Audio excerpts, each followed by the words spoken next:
호세아서 10장 1절부터 6절까지 말씀을 제가 한 절 읽고 우리 성도님들이 한 절 읽으시도록 하겠습니다. 이스라엘은 열매 맺는 무성한 포도나무라. 그 열매가 많을수록 제단을 많게 하며 그 땅이 번영할수록 주상을 아름답게 하도다.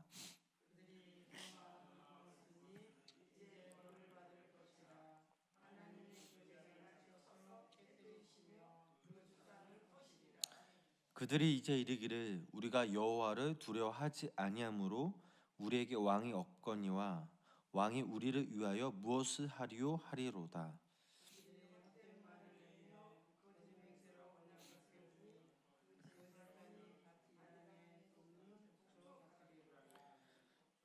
사마리아 주민이 벳아웬의 송아지로 말미암아 두려워할 것이라. 그 백성이 슬퍼하며 그것을 기뻐하던 제사장들도 슬퍼하리니 이는 그의 영광이 떠나감이며 그 송아지는 아수르로 옮겨다가 예물로 야랍 왕에게 드리니 에브라임은 수치를 받을 것이요 이스라엘은 자기들의 계책을 부끄러워할 것이며. 아멘. 오늘도 이 새벽 하나님의 전을 찾은 우리 성도님들에게 하나님의 크신 사랑과 은혜가 함께 하시길 주님의 이름으로 간절히 축원합니다. 오늘 본문 말씀을 읽어보면 하나님께서는 이스라엘 백성들을 향해 무성한 포도나무라라고 이렇게 부르셨습니다. 우리 1절 말씀 우리 다시 한번 우리 함께 읽어보시겠습니다. 이스라엘은 열매 맺는 무성한 포도나무라. 그 열매가 많을수록 제단을 많게 하며 그 땅이 번영할수록 주상을 아름답게 하도다. 아멘. 하나님께서 이스라엘 백성들을 부르셨을 때 그들은 많은 열매들을 맺는 백성들이었습니다. 즉 이 말은 이스라엘 백성들이 하나님의 말씀으로 인해 열매를 맺는 삶을 살았다라는 것입니다. 가령 포도나무가 열매를 맺을 때 어떻게 해야 합니까? 가지를 치고 거름을 주고 물을 줘서 더 많은 열매를 맺도록 온갖 정성을 기를 기울여야 합니다. 이스라엘 백성들도 마찬가지였습니다. 하나님께서 그들을 백성으로 삼으셨고 또 하나님께서는 그들을 하나님의 두 눈동자로 지키시며 늘 보호하시고 인도하셨습니다. 이스라엘 백성들 또한 하나님의 말씀에 순종하며 그 말씀을 실천함으로써 하나님께 귀하게 쓰임받는 백성들이었습니다. 포도나무 열매가 포도나무 주인에게 기쁨을 주는 것처럼 이스라엘 백성들도 하나님의 기쁨이었다라는 사실입니다. 그러나 오늘 본문 말씀에서는 호세아는 이스라엘은 열매 맺는 무성한 포도나무라라고 이렇게 말했습니다. 이 말이 무슨 뜻일까요?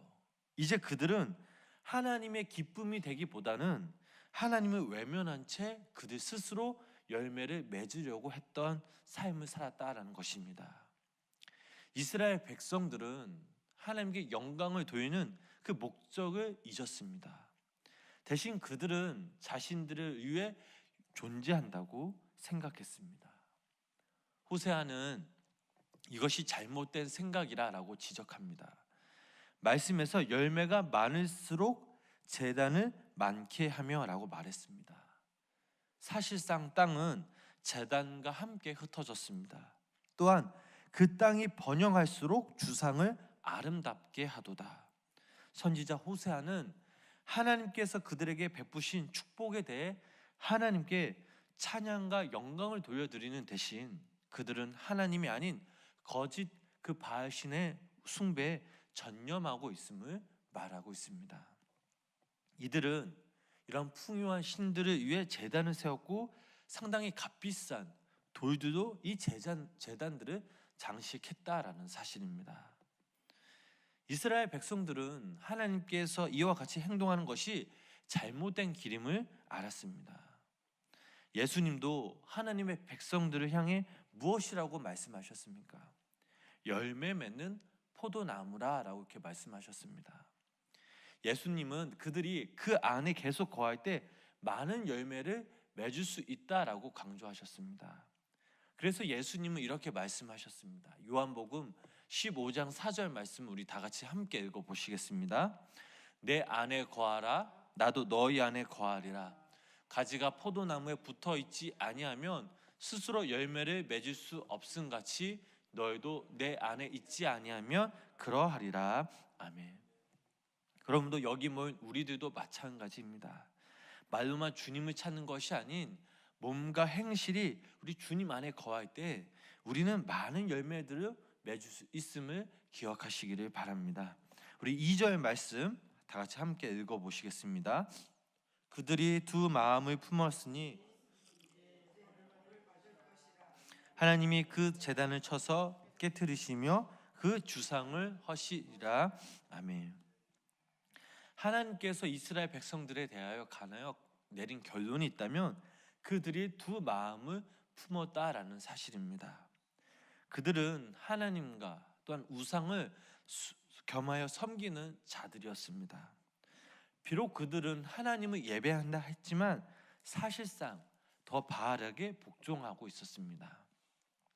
그들이 하나님을 불렀으나 그들의 외침과 전심은 다한 것이 아니었습니다. 왜 하나님께서 그들이 두 마음으로 품은 자들을 불렀는지 그 이유를 말씀 통해 알 수가 있습니다. 하나님께서 그들에게 원하시는 것은 어떤 종교적인 행사가 아니었습니다. 건물을 많이 만들고 기둥을 꾸미는 것이 아니었습니다. 하나님께서 그들에게 원하시는 것은 하나님의 말씀을 붙잡고 살면서 그 삶을 통해 다른 사람들에게 기쁨을 주고 또 희망을 주는 것이었습니다. 더욱더 하나님께 더욱더 귀하게 쓰임받는 통로가 되길 하나님은 원하셨습니다. 그러나 지금 그들의 신앙의 본질은 무엇입니까? 건물과 기둥을 만들어 화려하게 꾸미는 것이 그들의 신앙의 모습이었습니다. 그들은 종교적인 열정과 그것이 만들어내는 그 예술성에 감탄할 따름이었습니다. 그러나 하나님은 이러한 그들의 모습을 보시고 마음 편치 않으셨습니다. 하나님께서 기대하신 것이 바로 전혀 아니었다라는 사실입니다. 우리들도 이것을 기억해야 합니다.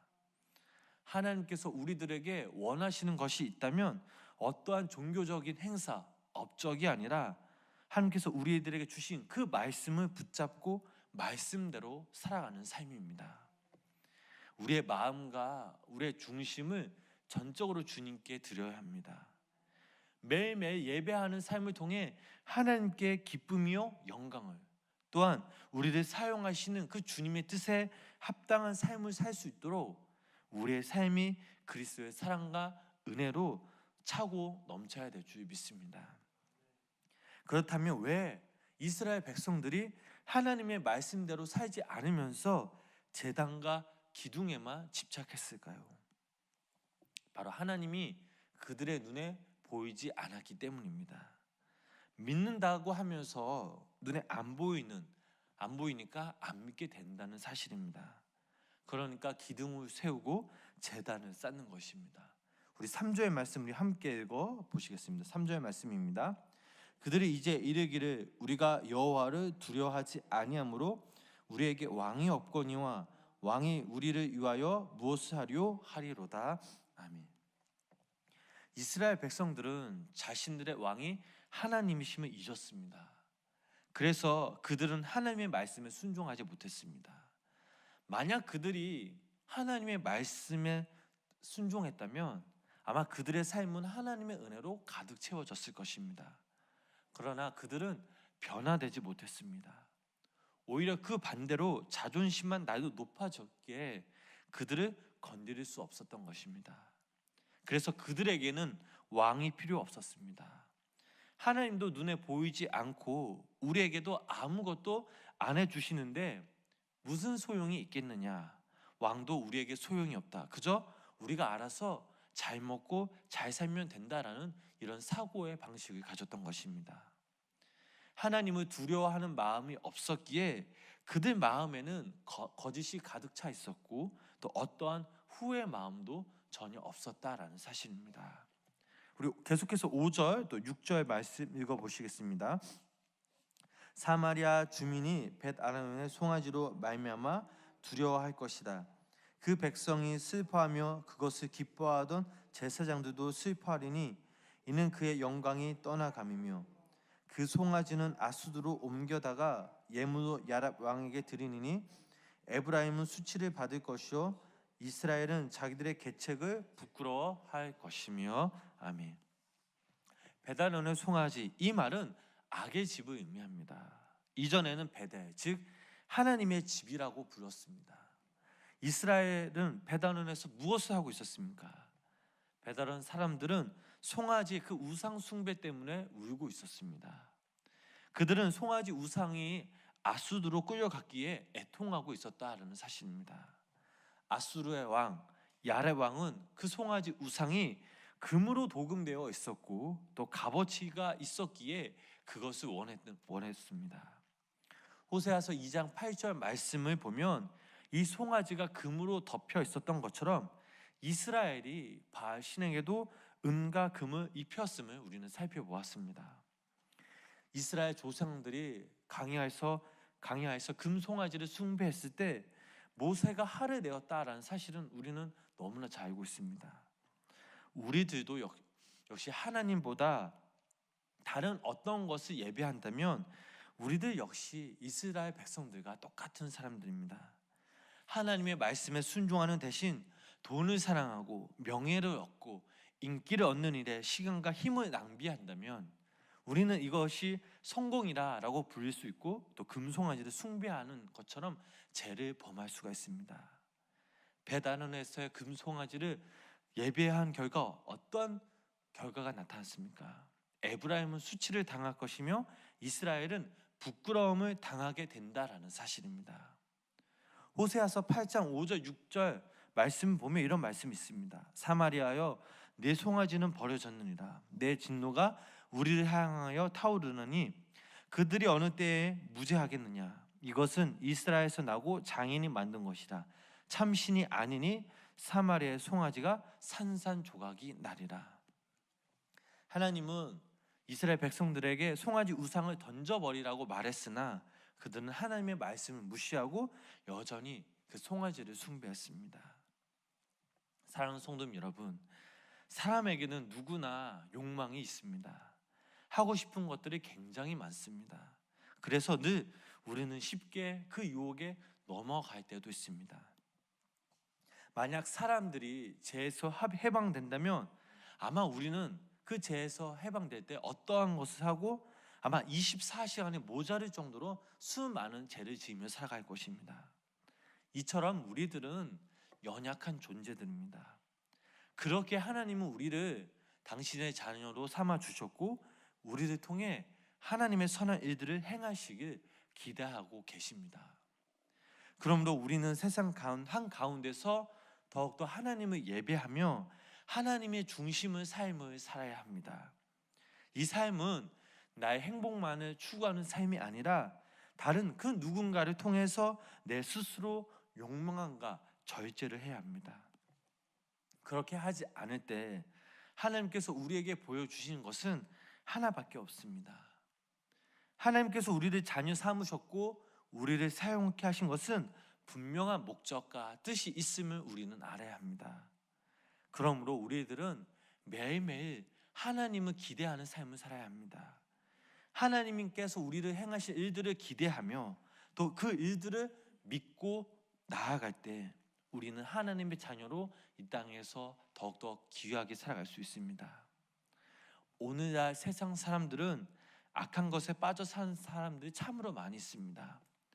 그곳에 소망을 둔 사람들은 아무런 말이나 응답도 받지 못합니다.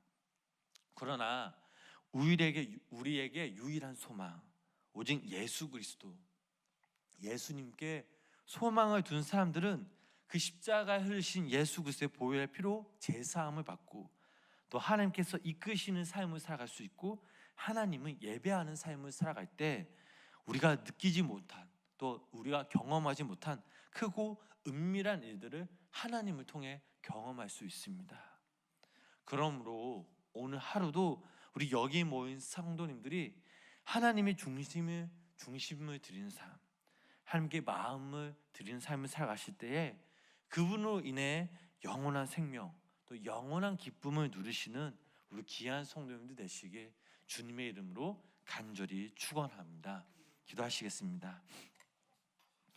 우리의 생사복을 주관하시는 주님, 오늘도 주님의 전에 모여 함께 예배드리게 하시며 감사를 드립니다. 호세아 말씀 통해 다시 한번 우리의 모습을 되돌아봅니다. 우리들도 주님을 예배한다라고 고백하지만 실상 내 중심과 내 삶을 주님께 드리지 못했음을 고백합니다. 주님이 좋다고 하지만 세상 것들이 더 좋았음을 고백합니다. 하나님, 이 시간 우리들 모습 가운데 이런 모습들이 있다면 하나님 우리를 긍휼히 여겨 주시옵소서. 이제는 우리가 주님의 자녀들로서 가장 값지게 귀하게 살아가며 주님만을 예배하며 주님이 중심의 삶, 순종하는 삶을 살아가는 주님의 자녀들이 되게 하여 주시옵소서.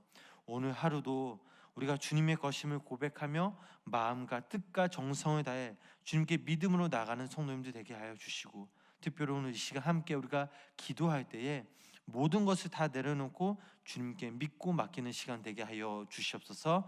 예수님의 이름으로 간절히 기도드렸습니다.